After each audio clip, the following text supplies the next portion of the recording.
Yeah, no Neil Channing, but it is Paul Krishnamurty, William Kedjanyi, and Johnny Ward. It's the last polling station before Cheltenham. We do live in extraordinary times, so extraordinary that, as Paul pointed out before we came on, Emmanuel Macron has gone from, let's say, a shade of odds on, a strong shade of odds on, to 1 to 14, Paul, to win the French election. Now, how can you explain this? Because it's not unrelated to what's gone on in Russia, his dealings with Putin, and the fact that it's obviously been well received in France.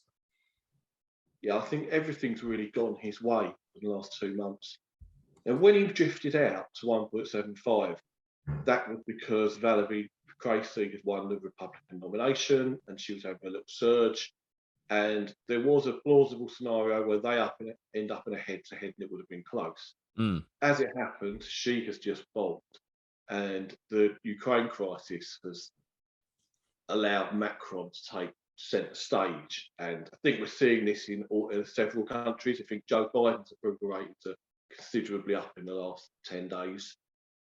Boris Johnson's approval ratings best he's had for months. Putting the president centre stage in a really clear moral question where virtually everyone in all of our countries agrees who's right and wrong in this instance, it's a gift for an incumbent. It's an amazing game, isn't it? I mean, you almost have to do nothing to like just scoot up in the polls.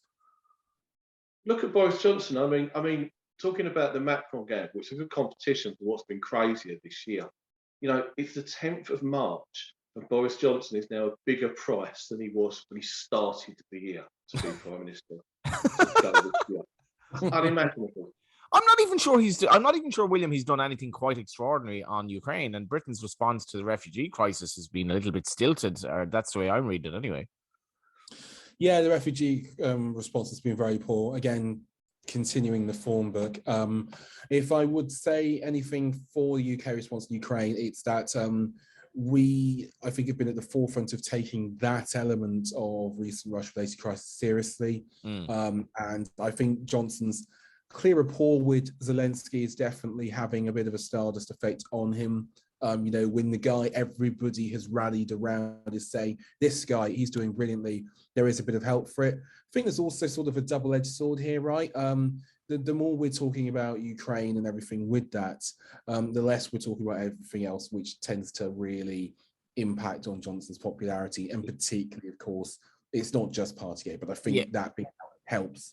I think we did point out at the outset of this crisis that Boris Johnson would probably do well out of it because it took attention away from everything at home. But just if we go briefly back to Macron, Starsource actually did take a substantial wager on him at a short price.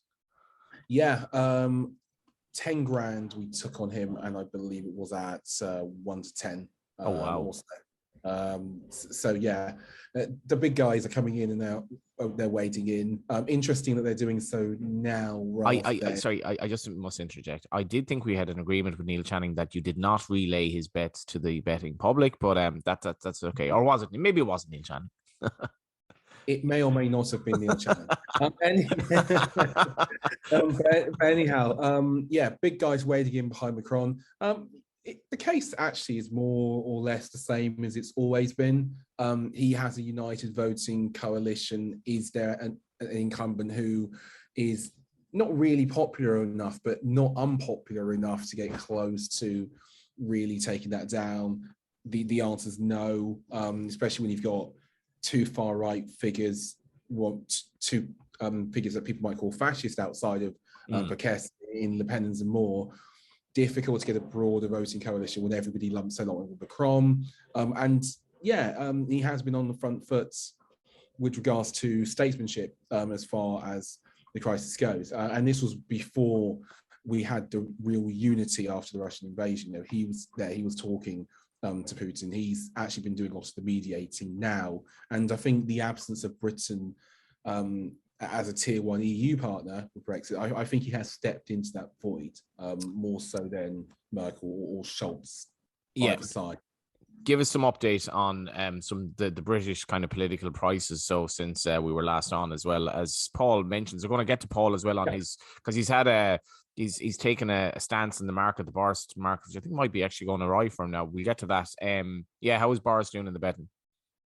7 to 4 to go this year, which would which would have been the stuff of fantasy, I think, if you'd gone back just, maybe a month and a bit ago. 2 weeks ago. Yeah. 2 weeks ago. Thank you, Vladimir. 3-1 to go next year. 21-20 to make it to 2024 or later. He's bottled on 2-1 on not to be the Tory leader at the next election, and 6-4 to be the Tory leader at the next election. And as for, just quickly actually, next Prime Minister, Sunak still favourites, 7-4. And if we look at the next Tory party leader favourite betting, Liz Truss is 5s, Tom Tugendhat is 7s, Jeremy Hunt 8, Mordaunt 9s, 14-1 bar led by Michael Gove. So that's the situation there. Boris has solidified a bit in terms of his chances of making it this year, according to the betting markets. But who knows how any of this plays out.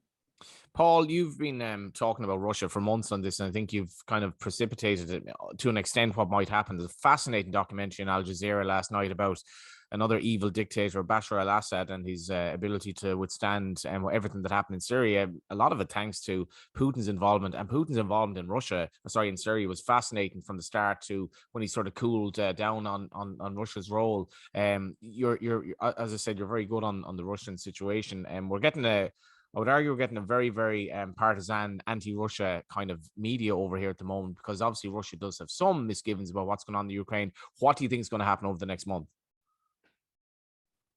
I think it's going terribly for Russia. To be honest with you, I don't know what a legitimate pro-Russia narrative in this. These are the new Nazis, right? He's doing there what he did in Syria.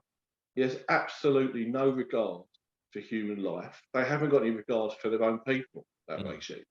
You know, as you see with the conditions of soldiers are in, you see that 7 out of every 8 regions don't even have gas, right?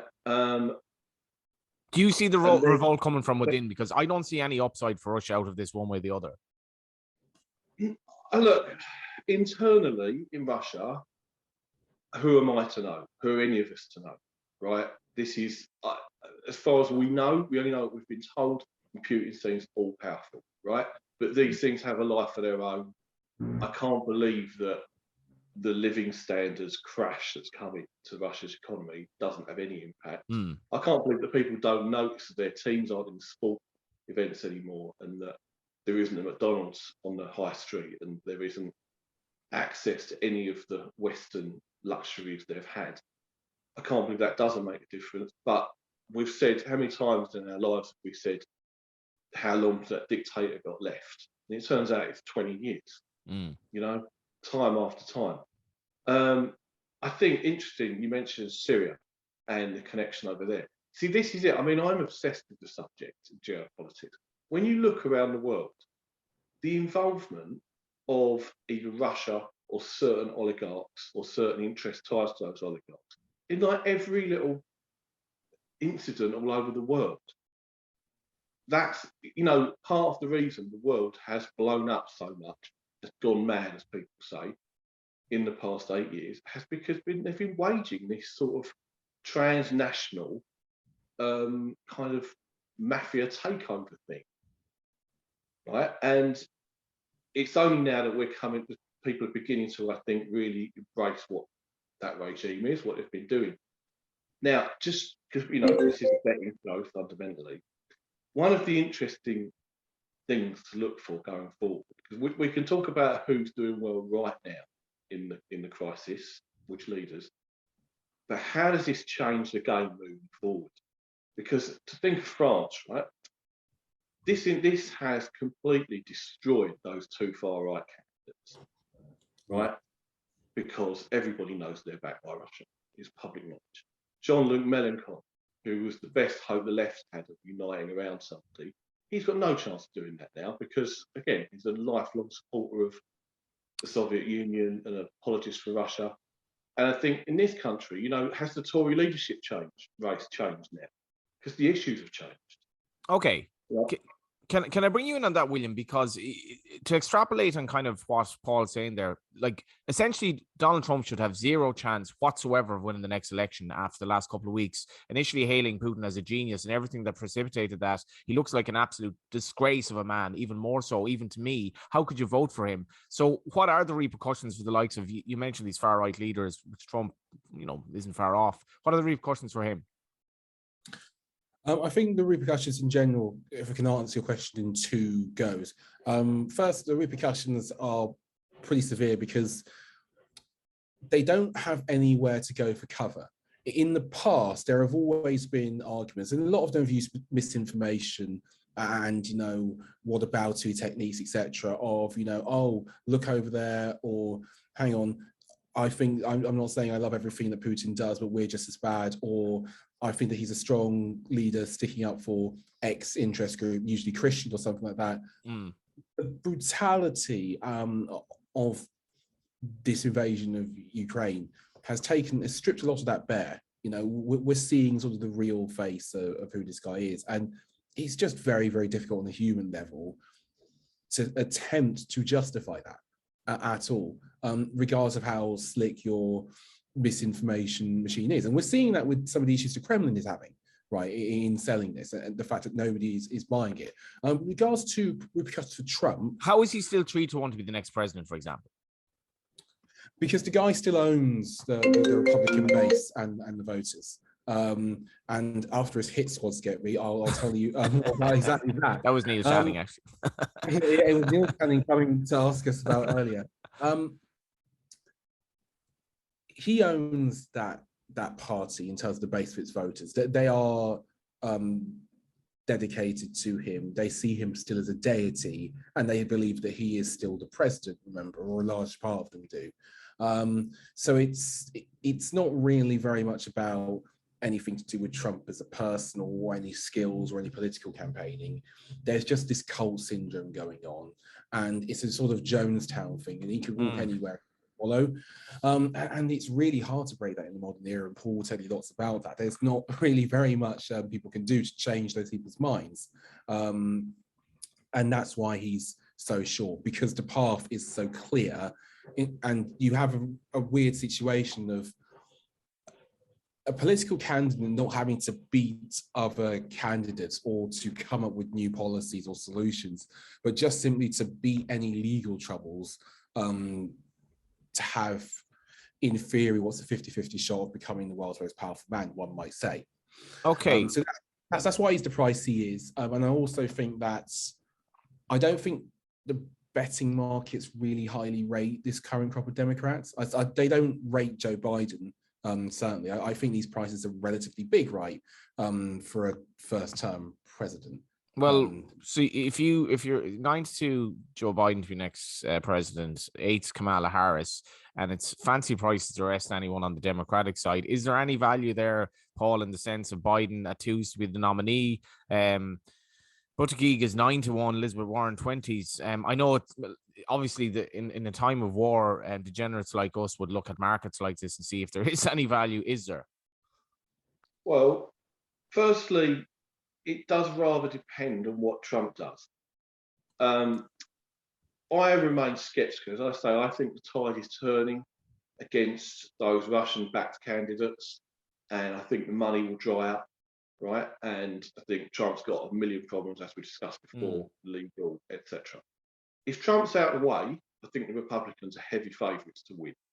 Right, with a bog standard. Yeah. If a bog standard Republican is likely to be the opponent, I don't think Joe Biden would run.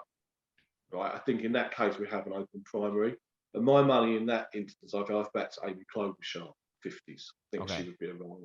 I think Buttigieg would be a runner as well, possibly Warren, possibly, think of outsiders, Gavin Newsom maybe. But that does depend on what the Republicans do. I don't personally think there is any value to be had back in Trump. I wouldn't back DeSantis either. I think it's too short, too early. Okay, so he's a big face in Florida. Florida's got a lot of issues. And it's not necessarily representative. And there's plenty of time for all sorts of Republicans to come through and big on. Just if I can grab Johnny's mic virtually and ask you briefly, where are we at with the Tucker Carlson project? Well, Tucker Carlson, Trump, DeSantis, Ron Paul, Ted Cruz, these people, Josh Hawley, they just spout Russian talking points all day long. And Tucker has, as far as I'm aware, he certainly was a week ago, defending Putin. Right? Now, I think that there will be at least one of those candidates in the race, right? Although, again, the money might dry up. They might all have to do hasty U-turn. The game might change. I've gone a bit cold on him because I just, at the moment, and I might change my mind on this because, you know, unbelievable things have happened in America. But I think the game has changed. And I think we're going to head into a sort of Cold War situation for years to come. And there's just no way. What seemed unbelievable 6 years ago, you know, that someone who was backed by the Kremlin could be a serious candidate in the American election, is now probably true. Could be the same here as well. I mean, just on the Tory leadership, 2 weeks ago, I would have given Tom Tugendhat very little chance. I would have just had him down as on a minority Remainer sort of wing of the party. Right now, I think he'd have a massive chance. Ben Wallace, who wasn't really in consideration at all for the last couple of years, he's had a good war. He's rising up, popular with the members. Maybe that's all turned on its head. And Sunak's got nothing but bad news coming up. Just on that, yeah, I think there's a lot of truth in those theories, and there could be a great opportunity for some trading. I mean, if you look at it now, Wallace is still 25-1 with us, and this is not. I mean, I am loath to make any sort of long-term prediction on what might happen in Ukraine, not just for decency reasons, but also for the fact it's a very volatile situation which could turn like that on its head. But I think if there's a couple of truths, it's generally that the international community thinks that Britain has done a reasonable job in response, apart from refugees, which isn't going to motivate the Tory member base, I don't think, and sanctions, which we're now pushing harder on anyway. And somebody like a Ben Wallace, if this was to continue, would seem to have a lot of upside in the sense that there's a lot of respect for the military in this country, and that then increases amongst the sort of people who are going to make these essential decisions. So I think there could be possible value there based on people's reactions to what we've seen. Yeah, just as William said, Paul, we won't be here next week. We're 2 weeks away now from our next show, after which we'll all have back to load of winners at Cheltenham and so forth. But we're not trying to predict something in a kind of a glib way here. But where do you see the situation in Russia and Ukraine in 2 weeks? I was quite taken by, did you see by any chance that leaked FSB analysis at the weekend, which has been verified, which was just utterly grim. Basically saying this is a total disaster. We have to have this done by June or else our economy will entirely collapse. And things have probably got worse since then, right? Talk about the lack of equipment, the lack of preparation, the lack of coordination, total lack of professionalism that, you know, this was, the journalist Anna Politkovskaya, who was murdered in 2006, had revealed all this about the total amateurishness of the military and cruelty of it. And I think we maybe fell for a bit of their propaganda there in thinking they were a stronger military than they are. And I think it's just going to go horribly, horribly wrong for them. I think it's going to be an awful, disgusting war in which they will bombard cities and then they'll get picked off, you know, in guerrilla warfare. And I think that how that affects the countries to the west of Ukraine, you're going to have a bigger permanent NATO presence there for years. We might have, without actually having a Berlin Wall, we'll have an Iron Curtain. You know, we'll know where the lines are, and he'll have his little fiefdoms where his dictators run them, and there's constant internal trouble, and we'll be cut off from them. It's a horrible, you know, it's a horrible situation, but is there a good one that's going to come out of this? You know, it's better than nuclear war, isn't it? Yeah, I'd like if we took a clip of that last 2 minutes from Paul. I think you mightn't be far off the mark at all in terms of what happens. But William, there's only one place to end. That is the race to become the new BBC political editor. Yes, yes, indeed. Yeah, I'm going to keep on Not track. Where are we? Ridiculous. So we've had a few moves recently. People getting much more involved because of the exit of. I mean, Emily Maitlis, I don't think was seen such a big contender for that job, but John Sopel definitely was. And there have been a lot of rumours about the BBC really wanting to broaden the net in terms of their search. So we're getting people from other industries. Well, when I say other industries, I mean print being backed. Pippa Crerar has been backed into 8-1 now. You could have easily gotten 50s about just a month ago. Pippa Crerar, Daily Mirror political editor, best known, I think, for breaking the Partygate stories and also breaking the Dominic Cummings Barnard Castle story. We've also had two other movers. First one, the big one, I think Paul Brand, now 9-2 second favourite, which is fairly remarkable. And it will be a big move because Paul Brand has recently just been promoted to an editorial position at ITV News. He's broken a lot of stories recently, again with Partygate. ITV, I think, are going to make him a really big part of their news presence on the screen. And the other one, Sam Coates, who, to be fair, has always been well talked up in these circles. A real scoop getter in the old sort of Fleet Street style, but friendly, on-air face, produces lots of regular content, very well known, very well connected. We've seen moves for Brand into 92 and then Coates into 13-2. So very different market. Alex Forsyth still 94 favourite, presumably also now a much bigger runner, given that senior BBC faces aren't in the running anymore. Okay, who wins the gold? gold? My man, Amal Rajan. Amal Rajan has actually drifted a bit. He is now, actually, sorry, Amal Rajan, I should apologise. We don't have him in the betting because we are told he's ruled himself out of it. He's not taking that, which is again another really big move. All of the big figures when we initially launched this market have gone by the wayside one way or the other, and it's very much up for grabs now. But just to pinpoint a bit of value, I think you could say there's a very good argument for making Nick Watts shorter than 10-1. It's a very good argument. It's not a great job. Maybe it isn't such a desirable job for a lot of people. There has been it's in the front line, isn't it? Now you're going to get bashed around a lot, and if you are someone like, say, Amal Rajan, who has a media profile in his own right, could do it plenty of other things, maybe it isn't a big draw anymore. I would imagine, William, it's as a journalist, imagine it's a very kind of conflicting and complex position as well, because you're obviously going to rely a lot on sources, and those sources could be very high up, but then obviously that colours your kind of impartiality as well. Yeah, it's definitely a job with a lot of tricky navigation, and also increased profile for things that go wrong, whether it's perceived bias, whether it's social media mistakes, whether it's just bad framing, and a couple of high-profile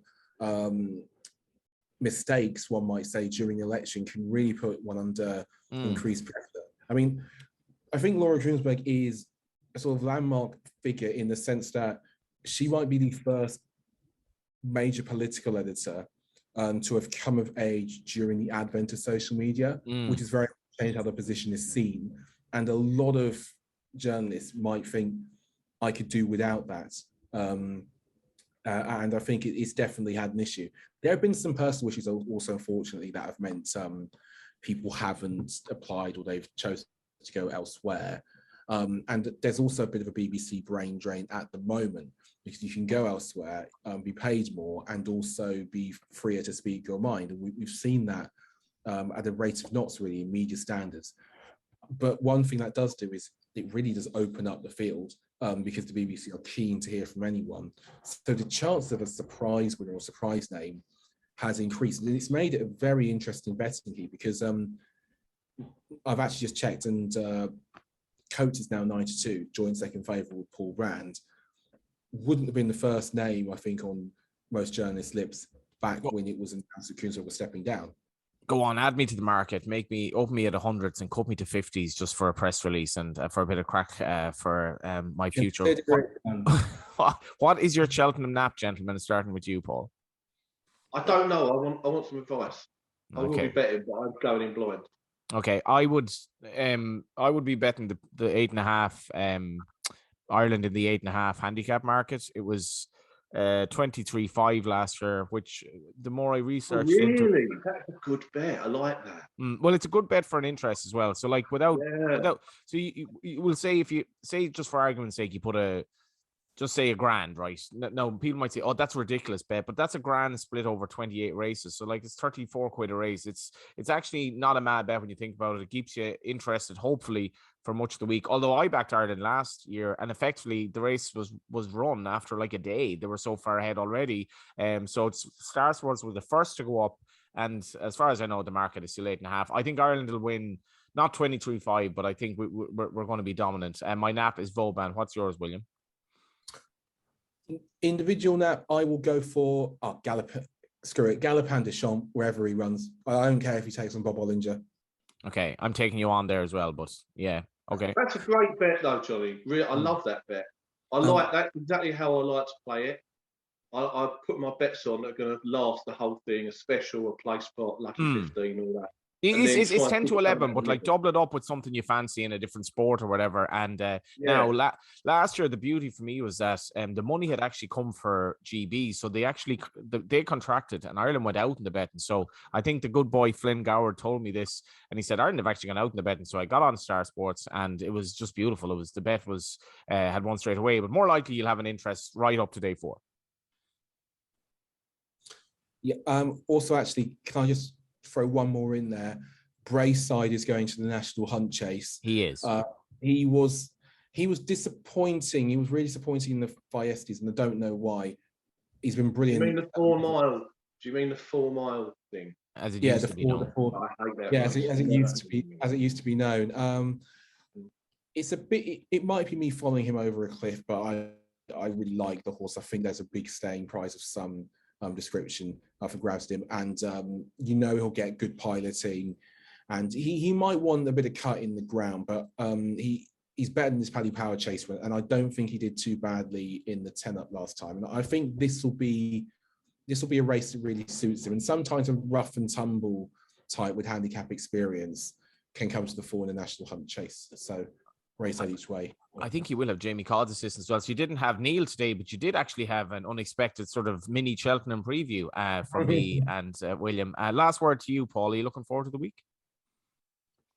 I always look forward to Cheltenham. I've had 2 really bad ones, the last 2, which is probably because I'm out of touch. But, hope springs eternal. The way I look at it is, if you go on a 25 race losing run, it might be because the next 4 are all going to win and be a lucky 15. Exactly. Or as John Fahey, the brilliant guitarist, in the words of his song, hope slumbers eternal. Hopefully it doesn't slumber for you at Cheltenham. We'll be back in 2 weeks, and then I'll be looking forward to a trip to the south of France, getting on a plane and forgetting about the climate catastrophe that is ahead of us all. We'll talk to you then.